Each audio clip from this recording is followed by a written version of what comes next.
పరిశుద్ధ నామమునకు మహిమ కలుగునుగాక. క్రీస్తునందు ప్రియ దేవుని బిడ్డలారా, ప్రభువైన యేసు క్రీస్తు పరిశుద్ధ నామములో మీ అందరికీ ఈ ఉదయకాల శుభములు తెలియచేయచ్చు ఉన్నాను. ఈ దినమంతయు మీకు మీ కుటుంబానికి దీవెనకరముగాను ఆశీర్వాదకరముగాను దేవుడు అనుగ్రహించాలని మీ కొరకై ప్రార్థిస్తూ ఉన్నాను. నేటి దినం కొరకు ఏర్పాటు చేయబడిన దేవుని వాక్యము లూకా సువార్త 10వ అధ్యాయం 29వ వచనం. అయితే తాను నీతిమంతుడైనట్టు కనబరుచుకొనగోరి అతడు అవును గాని నా పొరుగు వాడెవడని యేసును అడిగాను. ప్రియులారా, నేటి దినము కొరకు ఏర్పాటు చేయబడిన ధ్యానాంశము నా పొరుగు వాడెవడు. ప్రియులారా, నా పొరుగువాడెవడు అనే ప్రశ్నను మనలను మోసము చేయడానికి సాతాను అనేక విధాలుగా వాడుకోగలడు. ప్రేమించనప్పుడు మనవలే పొరుగువారిని ప్రేమించామని ఆలోచించేలా మోసగించడం మాత్రమే కాకుండా పొరుగువారికి తగిన యేసు ప్రేమను సేవను చూపలేదని ఆలోచింపజేసి మనపై ఆరోపణలు మోపడానికి కూడా ప్రయత్నిస్తాడు. ప్రియులారా, లోకములోని ప్రతి వ్యక్తి అవసరాలను తీర్చలేం. యేసు దాన్ని బోధించలేదు, ఆయన అలా జీవించనూ లేదు.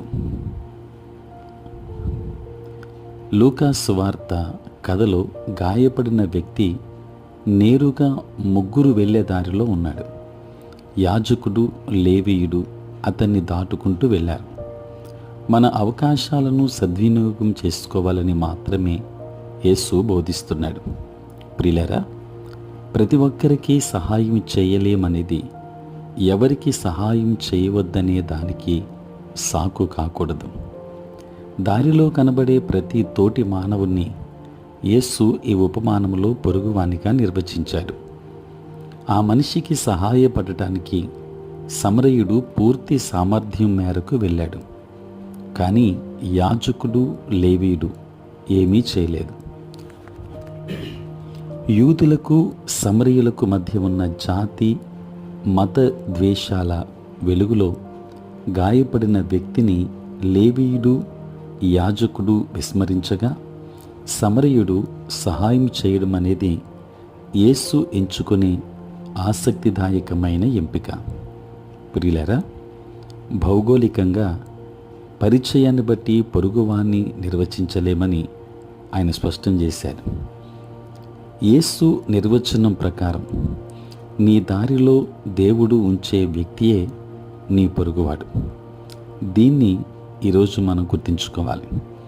నీవు ఎదుర్కొనే ప్రజలను పూర్తిగా కొత్త విధానంలో చూస్తావు కనుక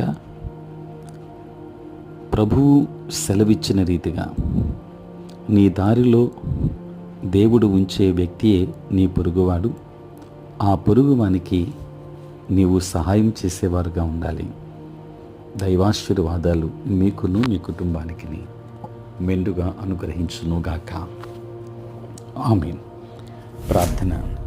పరిశుద్ధుడైన తండ్రి, ప్రేమ కలిగిన ప్రభువా, మీ పరిశుద్ధ నామమునకై వందనాలు, స్తుతులు, స్తోత్రాలు చెల్లిస్తున్నాం నాయన. రాత్రంతయు కాపాడి సంరక్షించి సుఖనిద్రను మాకు దయచేసి మా జీవితంలో మరి నూతన దినమును మేము చూడగలిగే భాగ్యాన్ని మీరు మాకిచ్చినందుకే స్తోత్రాలు. ప్రభువా, ఈ దినమంతా కూడా మీ సన్నిధి మాతో ఉంచండి. మీ ప్రసన్నత మాకు అనుగ్రహించండి. మా ప్రతి బలహీనత నుండి విడుదలనివ్వండి. నేటి మా పనులలోనూ, ప్రయాణములలోనూ, పరిచర్యలోనూ మీరు తోడుగా ఉండండి. బలహీనులైన బిడ్డలను బలపరచండి.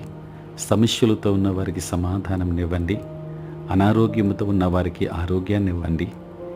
తండ్రి, దుఃఖములో ఉన్న వారికి ఆదరణ దయచేయండి. తండ్రి, సమస్యలతో ఉన్న వారికి సమాధానమునివ్వండి. రక్షణ లేని వారికి రక్షణ భాగ్యాన్ని ఇవ్వండి. నాయన, అనేక మంది బిడ్డలు ప్రభు దూర దేశాలలో, దూర ప్రాంతాలలో ఉంటున్నారు. వారు ఎక్కడున్నప్పటికీ కూడా నీ కాపుదల సంరక్షణ వారికి మీరు అనుగ్రహించండి. చదువుకుంటున్న బిడ్డలను దీవించండి. కావలసిన జ్ఞానమును వారికి ఇవ్వండి. ఉద్యోగస్తులు, వ్యాపారస్తులు, కష్టపడి పని చేసుకుంటున్న బిడ్డలందరినీ మీరు దీవించండి. దేవానికి వందనాలు, స్తోత్రాలు నాయన. ఈ సమయంలో ప్రభువా సార్వత్రిక క్రైస్తవ సంఘాన్ని దీవించండి.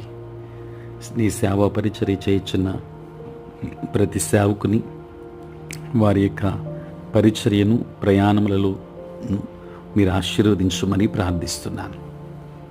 తండ్రి, అనుదినము ఈ ప్రాతకాలపు ధ్యానములలో ఏకీభవించుచున్న ప్రతి ఒక్క బిడ్డను ఆశీర్వదించండి. నేటి దినమున పుట్టినరోజు మరియు పెండ్లి రోజు జరుపుకొనుచున్న బిడ్డలందరి మీద నీ కృపాహస్తం నుంచి ఆశీర్వదించుమని యేసయ్య నామములో ప్రార్థించి వేడుకొనుచున్నాము తండ్రి.